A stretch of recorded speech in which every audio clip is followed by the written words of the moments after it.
What was it that made Pinocchio come to life? Many of you might say it was magic. A good fairy turned him into a real boy. I like to think that Geppetto had a little more to do with it. I also make puppets with the full intention and hope that they will somehow come to life. Seriously? I mean, you already play with dolls, that's bad enough. Now you expect them to come to life? Well, no, but I do believe that by designing a puppet to emulate natural movement, it can become very lifelike. Like this mongoose puppet. Its fully functional legs and head and neck movement were all modeled after observations I made of live animals at the zoo. I translate natural mechanics into wooden parts that are operated by strings and springs.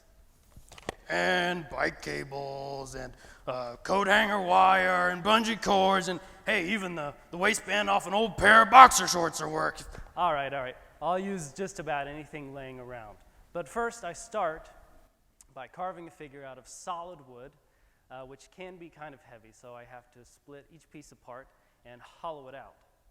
A process I like to call the Mooney Bullock weight loss program.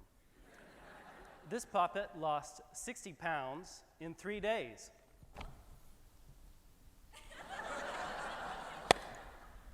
She was a dancer, so her limbs were fully functional, but sometimes less movement is better. You may only need one movable feature. For instance, this puppet was just a head and a hand, and so all of her expression came from subtle movements of her eyelids and her fingers. And even in stillness, puppets maintain a kind of aura. They have this uncanny ability to embody a persona without acting or pretending. They are what they are. And I think this is what makes puppets so captivating, is that they are utterly genuine. Whether they're in the hands of a skillful puppeteer or in the trunk of a cab. Remember the time you tried to get that puppet into a cab in New York and the driver stopped you and said, "Hey, no dead dogs in my trunk." But it's not a dog, it's a fox. You're the puppeteer. Right, the puppeteer. I think is more like a musician than an actor. He uses his hands to manipulate an object which has been carefully crafted to resonate in a certain way, like the music from an instrument. Live thing is generated when a puppeteer brings forth the essence that is already built into the puppet. It's almost like seeing the soul or the life force animate a body. Like when my son transformed into a praying mantis for Halloween. He was not yet 3, but he became one with the puppet.